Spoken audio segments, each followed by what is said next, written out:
The Building of Pandæmonium, 1660. There stood a hill not far whose grisly top belched fire and rolling smoke. The rest entire shone with a glossy scurf, undoubted sign that in his womb was hid metallic ore, the work of sulfur. Thither, winged with speed, a numerous brigade hastened, as when bands of pioneers with spade and pickaxe armed forerun the royal camp to trench a field or cast a rampart.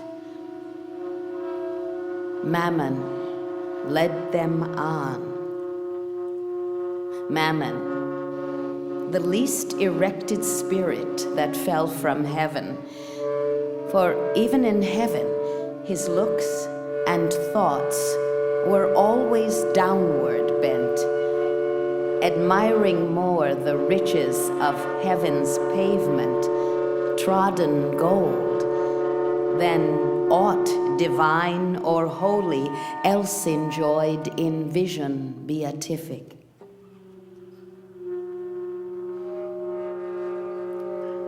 By him first, men also, and by his suggestion taught, ransacked the center, and with impious hands rifled the bowels of their mother earth for treasures better hid.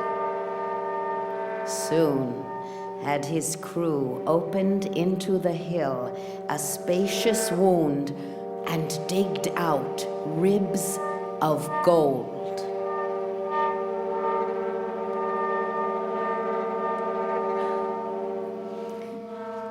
Let none admire that riches grow in hell. That soil may best deserve the precious bane. And here, let those who boast in mortal things and wondering tell of Babel and the works of Memphian kings. Learn how their greatest monuments of fame and strength and art are easily outdone by spirits reprobate. And in an hour, what in an age with incessant toil and hands innumerable, they scarce perform.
(1660).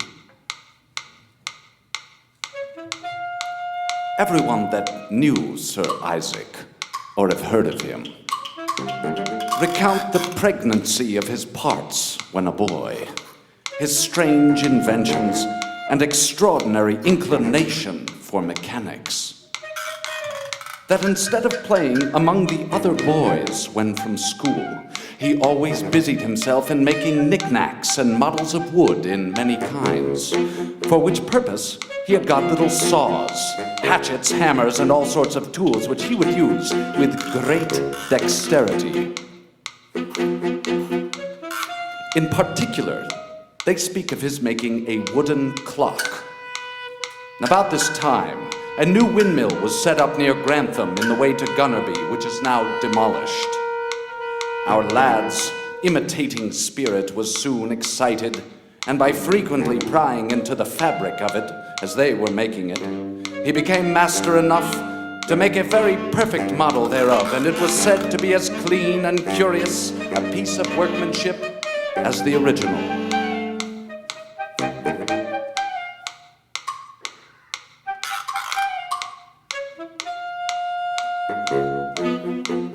This windmill sometimes he would set upon the housetop, where he lodged, and clothing it with sailcloth, the wind would readily turn it. But what was most extraordinary in its composition was that he put a mouse into it, which he called the miller, and that the mouse made the mill turn round when he pleased.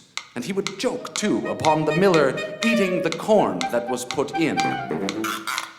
Some say that he tied a string to the mouse's tail, which was put into a wheel, like that of turn-spit dogs, so that pulling the string made the mouse go forward by way of resistance, and this turned the mill.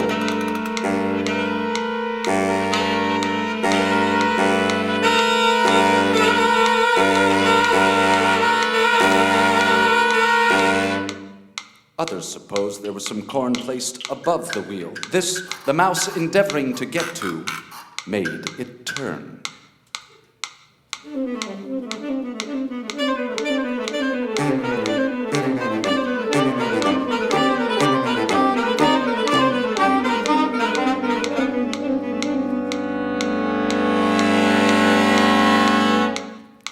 November 29th, 1814. Our journal of this day presents to the public the practical result of the greatest improvement connected with printing since the discovery of the art itself.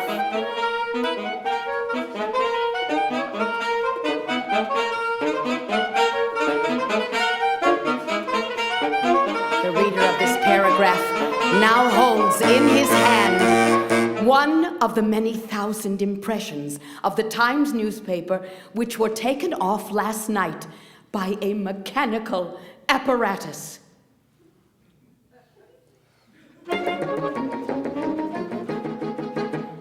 A system of machinery, almost organic, has been devised and arranged, which, while it relieves the human frame of its most laborious efforts in printing, far exceeds all human powers in rapidity and dispatch.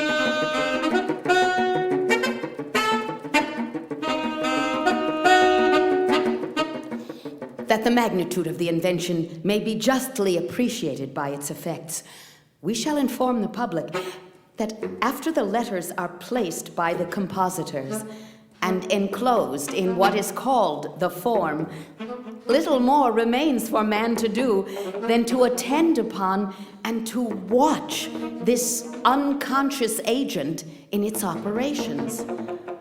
The machine is then merely supplied with paper.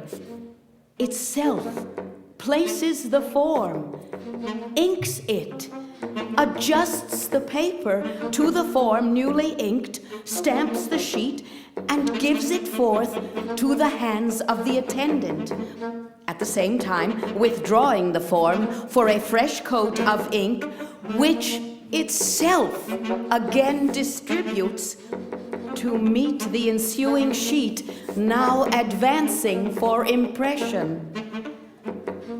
And the whole of these complicated acts is performed with such a velocity and simultaneousness of movement that no less than 1,100 sheets are impressed in 1 hour.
November 11th, 1684. Mr. Watts, having a new contrivance, he makes under the floor of his greenhouse a fireplace with grate, ash hole, etc., and conveys the warmth through the whole house by tunnels, so that he hopes, by the help of weather glasses within, to bring or keep the air at what degree of warmth he pleases, letting in upon occasion this outward air by the windows. He thinks to make, by this means, an artificial spring, summer, winter, etc.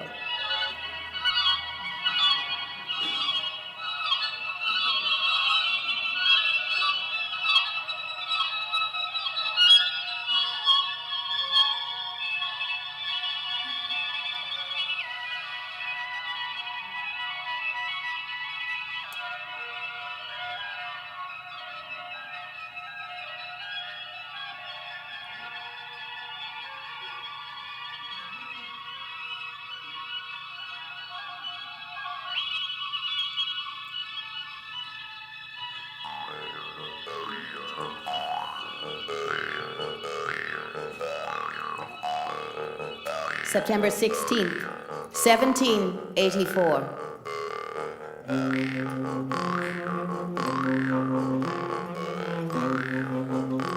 The voluntary declaration and deposition on oath of Elizabeth Brett, spinster, servant to Mr. Thomas Reed, farmer, in the parish of Standen, in the county of Herts.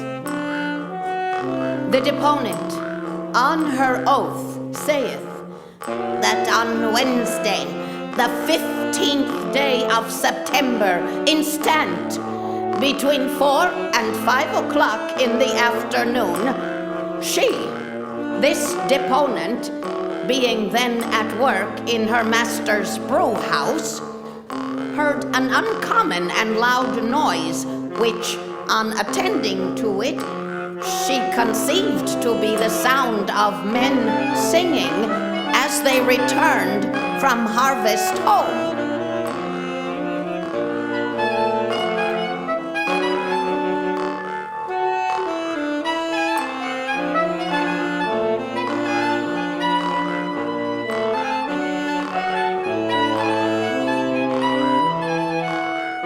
That upon going to the door of the house, she perceived a strange, large body in the air, and on approaching it in a meadow field near the house called Longmead, she perceived a man in it.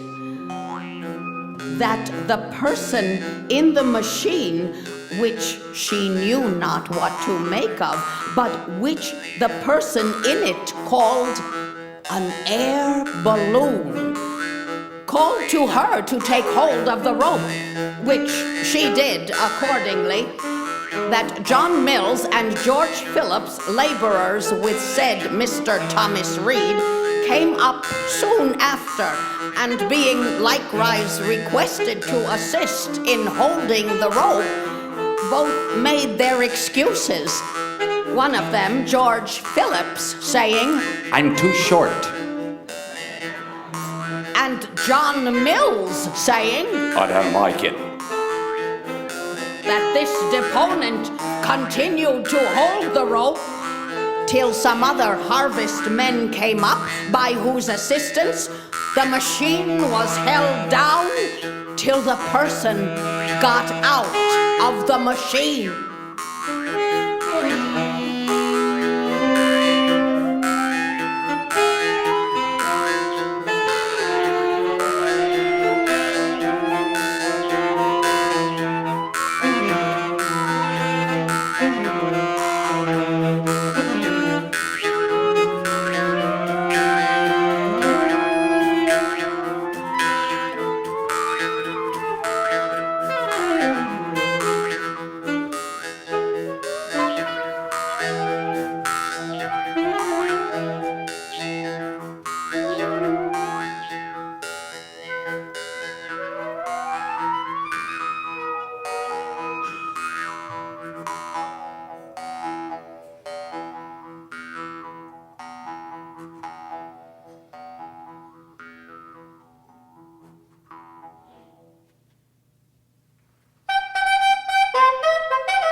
July 8th, 1808. We are credibly informed that there is a steam engine now preparing to run against any mare, horse, or gelding that may be produced at the next October meeting at Newmarket. The wagers at present are stated to be 10,000 to 1. The engine is the favorite. The extraordinary effects of mechanical power is already known to the world, but the novelty, singularity, and powerful application against time and speed has created admiration in the minds of every scientific man. Trevithick, the proprietor and patentee of this engine, has been applied to by several distinguished personages to exhibit this engine to the public.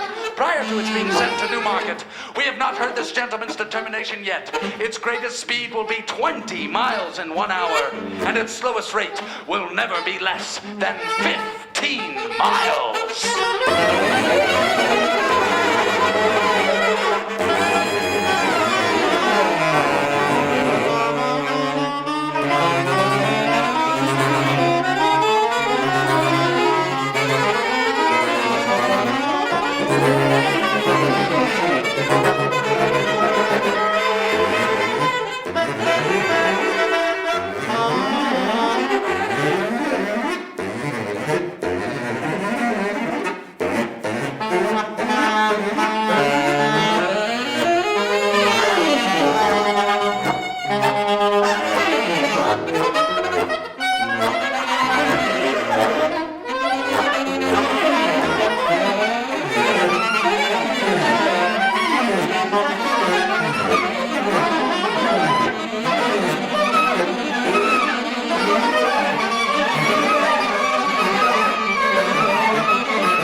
August 9th, 1839.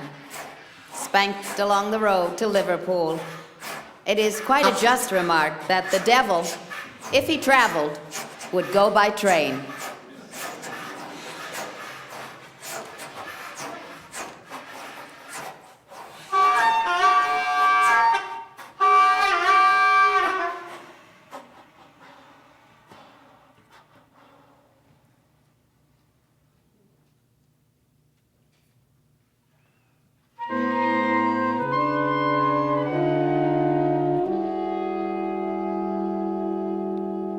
It is the 1st of July, and I sit down to write by the dismalest light that ever yet I wrote by.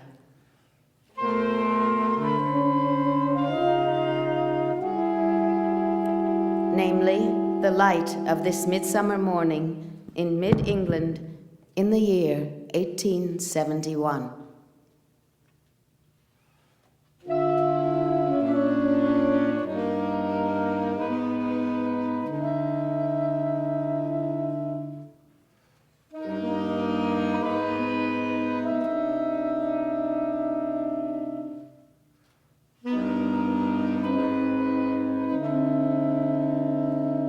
For the sky is covered with gray cloud, not rain cloud, but a dry, black veil, which no ray of sunshine can pierce, partly diffused in mist, feeble mist, enough to make distant objects unintelligible, yet without any substance or wreathing or color of its own.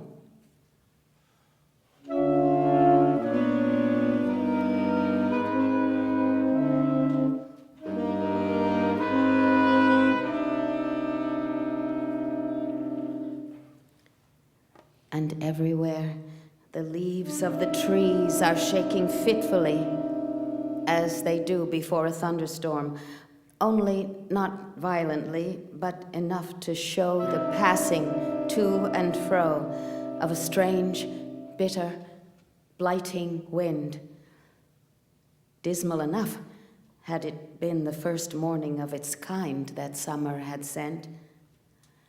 But during all this spring, in London and at Oxford, through meager March, through changelessly sullen April, through despondent May and darkened June, morning after morning has come, gray-shrouded thus. And it is a new thing to me, and a very dreadful one. I am 50 years old and more, and since I was 5, have gleaned the best hours of my life in the sun of spring and summer mornings, and I never saw such as these till now. And the scientific men are busy as ants, examining the sun and the moon and the 7 stars, and can tell me all about them, I believe, by this time, and how they move and what they are made of. And I do not care, for my part, 2 copper spangles, how they move, nor what they are made of. I can't move them any other way than they go, nor make of them anything else better than they are made. But I would care much and give much if I could be told where this bitter wind comes from and what it is made of. For perhaps with forethought and fine laboratory science, one might make it of something else.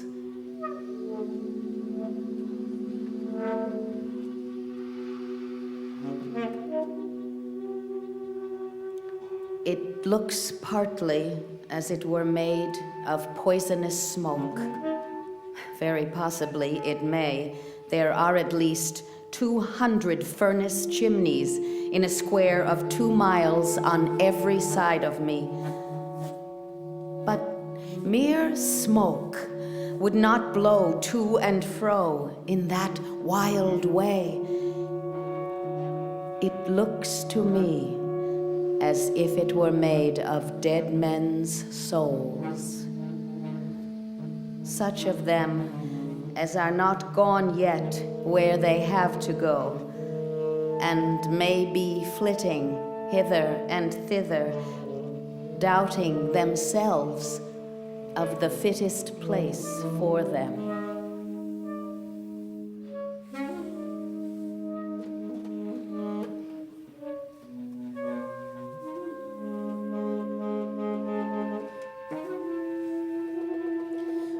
You know, if there are such things as souls, and if ever any of them haunt places where they have been hurt, there must be many about just now displeased enough.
June 15th, 1840.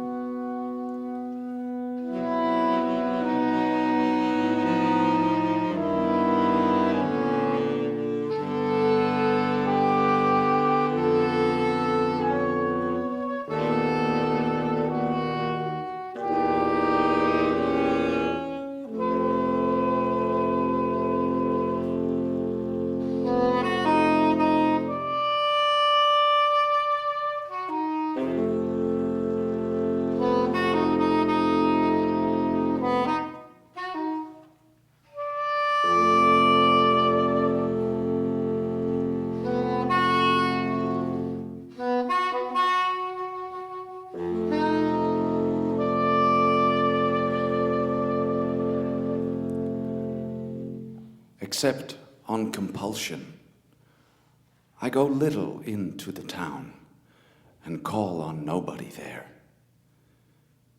They can come here if they want me. If not, I shall like it still better.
Our old wooden Battersea Bridge takes me over the river. In 10 minutes swift trotting, I am fairly away from the monster and its bricks. All lies behind me like an enormous, world-filling fluister. Infinite potter's furnace, sea of smoke, with steeples, domes, gilt crosses, high black architecture swimming in it. Really beautiful to look at from some knoll top while the sun shines on it.